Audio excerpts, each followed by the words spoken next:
अरे space cadets, Neil deGrasse Tyson here, आपका अपना एस्ट्रोफिजिसिस्ट। आज हम जा रहे हैं एक ऐसे प्लैनेट पे जो मिस्ट्री और वंडर से भरा है, मार्स। मार्स सदियों से इंसानों को अपनी तरफ खींचता रहा है। अर्थ से दिखने वाला इसका लाल रंग जाने कितनी कहानियों और मिथ्स को जन्म देता है। लेकिन अपने इस सेलेस्टियल नेबर के बारे में हम असल में कितना जानते हैं? तैयार हो जाइए ऊंचे ऊंचे वॉल्केनोज, विशाल कैनियंस और बर्फीले पोलर कैप्स को एक्सप्लोर करने के लिए। हम लाइफ की खोज, स्पेस ट्रैवल के चैलेंजेस और एक दिन मार्स को अपना घर बनाने की पॉसिबिलिटी के बारे में जानेंगे। अपनी सीट बेल्ट्स बांध लीजिए स्पेस एक्सप्लोरर्स, क्योंकि हमारा मार्शियन एडवेंचर शुरू होने वाला है।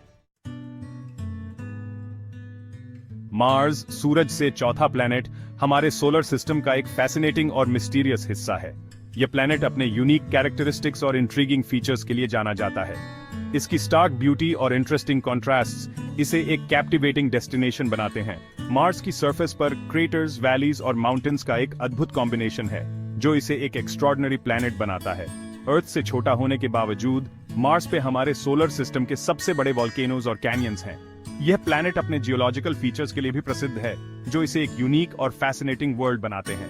ओलिम्पस मॉन्स, एक शील्ड वॉल्केनो जो माउंट एवरेस्ट से 3 गुना ऊंचा है, मार्शियन लैंडस्केप पे राज करता है। यह वॉल्केनो इतना विशाल है कि इसे स्पेस से भी देखा जा सकता है और यह मार्स की सरफेस पर एक डोमिनेंट फीचर है। वालेस मैरिनेरिस, एक कैनियन सिस्टम इतना विशाल है कि उसके सामने ग्रैंड कैनियन एक खाई जैसा लगता है। यह कैनियन सिस्टम मार्स की सरफेस पर एक विशाल नेटवर्क की तरह फैला हुआ है, जो प्लैनेट के जियोलॉजिकल हिस्ट्री के बारे में बहुत कुछ बताता है। यह प्लैनेट के सर्कम्फ्रेंस के 1/4 हिस्से में फैला हुआ है। वालेस मैरिनेरिस की विशालता और गहराई इसे एक जियोलॉजिकल वंडर बनाते हैं, जो मार्स की सरफेस पर एक प्रोमिनेंट फीचर है। मार्स की सरफेस, जिसे कभी बैरन समझा जाता था, वहां एंशिएंट रिवर्स, लेक्स और शायद ओशंस के भी एविडेंस मिलते हैं। ये फीचर्स इस बात का संकेत देते हैं कि मार्स का पास्ट बहुत ही डिफरेंट रहा होगा। ये डिस्कवरीज इस बात का इशारा करते हैं कि मार्स का पास्ट ज्यादा वार्मर और वेटर रहा होगा और शायद वहां लाइफ के लिए सूटेबल कंडीशंस भी रही होंगी। यह पॉसिबिलिटी मार्स को एक इंट्रीगिंग टारगेट बनाती है फ्यूचर एक्सप्लोरेशन के लिए, और यह पॉसिबिलिटी भी आ जाती है कि शायद रेड प्लैनेट पर कभी लाइफ रही होगी। साइंटिस्ट लगातार मार्स की सरफेस और एटमॉस्फेयर को स्टडी कर रहे हैं ताकि वहां लाइफ के साइंस को खोजा जा सके। लेकिन इस ब्यूटी को देखकर धोखा मत खाना। मार्स की सरफेस जितनी ब्यूटीफुल है, उतनी ही हार्श भी है।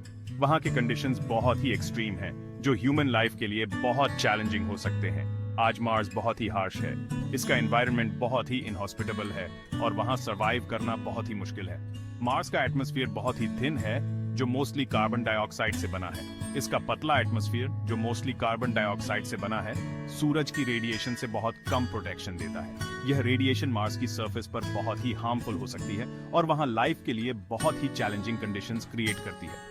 टेम्परेचर्स में बहुत ज्यादा उतार चढ़ाव होता है, जो मार्स की सरफेस को और भी इनहॉस्पिटेबल बनाते हैं। दिन और रात के टेम्परेचर्स में बहुत ही ड्रास्टिक चेंजेस होते हैं, जो वहां के एनवायरनमेंट को और भी चैलेंजिंग बनाते हैं, और डस्ट स्टॉर्म्स पूरे प्लैनेट को महीनों तक अपनी चपेट में ले लेते हैं। ये डस्ट स्टॉर्म्स बहुत ही पावरफुल होते हैं और मार्स की सरफेस को पूरी तरह से कवर कर लेते हैं, जिससे वहां विजिबिलिटी बहुत ही कम हो जाती है। इन चैलेंजेस के बावजूद मार्स एक्सप्लोरेशन मिशंस लगातार वहां की मिस्ट्रीज को अनकवर करने की कोशिश कर रहे हैं। रोवर्स और सैटेलाइट्स लगातार मार्स की सरफेस और एटमॉस्फेयर को स्टडी कर रहे हैं ताकि वहां के कंडीशंस को बेटर अंडरस्टैंड किया जा सके। फ्यूचर मार्स मिशंस का गोल है वहां की सरफेस से सैंपल्स कलेक्ट करना और उन्हें अर्थ पर वापस लाना, ताकि वहां के जियोलॉजिकल और बायोलॉजिकल हिस्ट्री के बारे में और भी जानकारी मिल सके। मार्स कॉलोनाइजेशन के कॉन्सेप्ट्स भी डेवलप हो रहे हैं ताकि फ्यूचर में वहां ह्यूमन हैबिटेट्स एस्टैब्लिश किए जा सकें। यह एक बहुत ही एम्बिशियस गोल है, लेकिन यह मार्स एक्सप्लोरेशन के फ्यूचर का एक इम्पॉर्टेंट पार्ट है। मार्स हमेशा से ह्यूमन क्यूरियोसिटी का सिंबल रहा है और इसकी एक्सप्लोरेशन एक जर्नी है जो हमें हमारे सोलर सिस्टम के बारे में और भी नॉलेज देती है। यह एक न्यू फ्रंटियर है जो हमें इंस्पायर करता है और हमारे इमेजिनेशन को इग्नाइट करता है। मार्स, एक वर्ल्ड ऑफ वंडर, हमारे सोलर सिस्टम का एक इंटीग्रल पार्ट है और इसकी एक्सप्लोरेशन हमें हमारे यूनिवर्स के बारे में और भी नॉलेज देती है। यह एक डेस्टिनेशन है जो हमें इंस्पायर करता है और हमारे फ्यूचर एक्सप्लोरेशन के लिए एक इंपॉर्टेंट टारगेट है। मार्स के साथ हमारा फैसिनेशन नया नहीं है। यह फैसिनेशन सदियों पुराना है, जब से मानव ने पहली बार रात के आसमान में इस लाल ग्रह को देखा था। मार्स का यह रेडिश ग्लो हमेशा से ही एक रहस्य और आकर्षण का केंद्र रहा है। सदियों से एस्ट्रोनॉमर्स अपने टेलीस्कोप से इसके रेडिश ग्लो को निहारते आए हैं। प्राचीन काल से लेकर आधुनिक युग तक हर युग के वैज्ञानिकों ने मार्स को समझने की कोशिश की है। उन्होंने अपने टेलीस्कोप्स को इस ग्रह की ओर मोड़ा और इसके रहस्यों को जानने की कोशिश की और रात के आसमान में इसके मूवमेंट को ट्रैक करते आए हैं। मार्स की गति और इसकी कक्षा का अध्ययन करना हमेशा से ही एक चुनौतीपूर्ण कार्य रहा है। समय के साथ हमने इसके मूवमेंट पैटर्न्स को समझा और इसके ऑर्बिट के बारे में अधिक जानकारी प्राप्त की। शुरुआती टेलीस्कोप्स में पोलर आइस कैप्स दिखाई देते थे जो सीजन्स के साथ बढ़ते और घटते थे, जिससे यह संकेत मिलता था कि मार्स पर भी मौसम बदलते हैं। यह खोज वैज्ञानिकों के लिए एक महत्वपूर्ण मील का पत्थर थी, जिसने उन्हें यह सोचने पर मजबूर किया कि क्या मार्स पर भी जीवन संभव हो सकता है, जिससे मार्शियन वेदर और यहां तक कि लाइफ की पॉसिबिलिटी के बारे में कयास लगने लगे। वैज्ञानिकों ने मार्स के मौसम और इसके वातावरण का अध्ययन करना शुरू किया।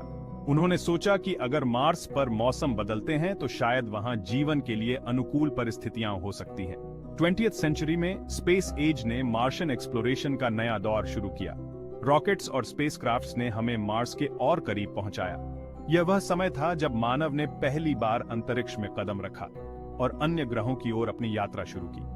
रोबोटिक स्पेसक्राफ्ट रेड प्लैनेट पर हमारे दूत इसके सीक्रेट से पर्दा उठाने लगे।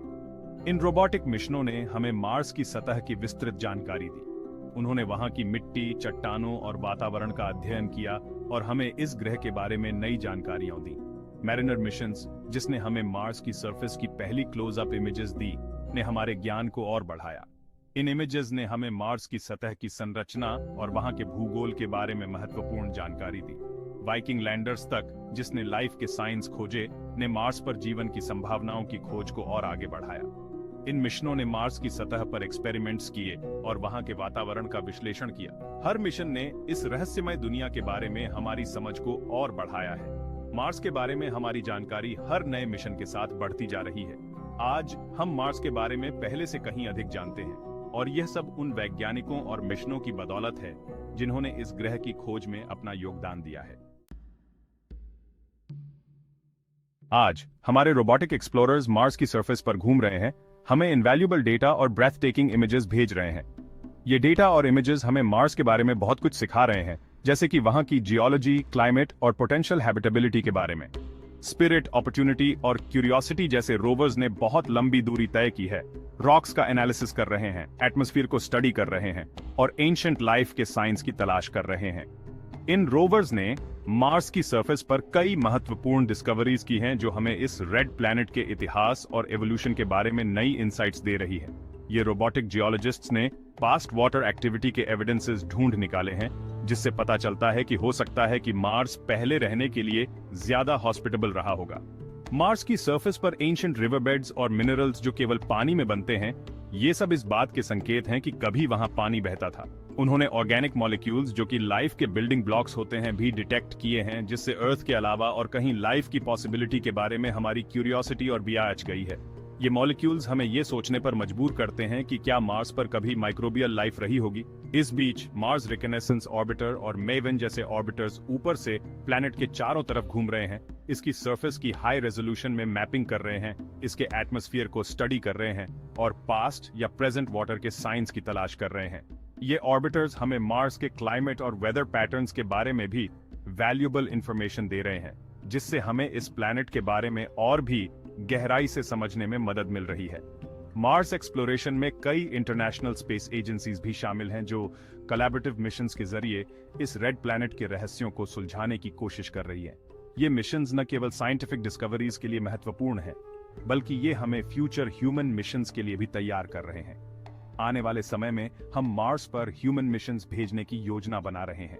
ये मिशंस हमें मार्स की सरफेस पर और भी गहराई से एक्सप्लोरेशन करने का मौका देंगे और शायद एक दिन हम वहां ह्यूमन कॉलोनीज भी स्थापित कर सकें।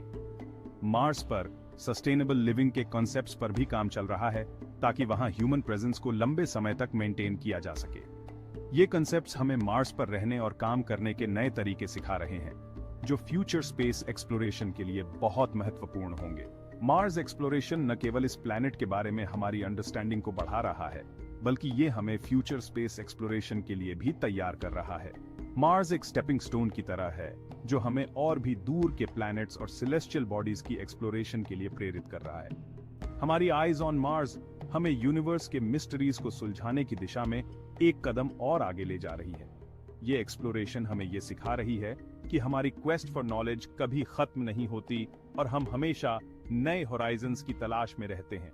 मार्स एक्सप्लोरेशन हमें ये भी सिखा रही है कि हम चाहे कितनी भी दूर क्यों न जाएं, हमारी क्यूरियोसिटी और क्वेस्ट फॉर नॉलेज हमें हमेशा आगे बढ़ने के लिए प्रेरित करती रहेगी।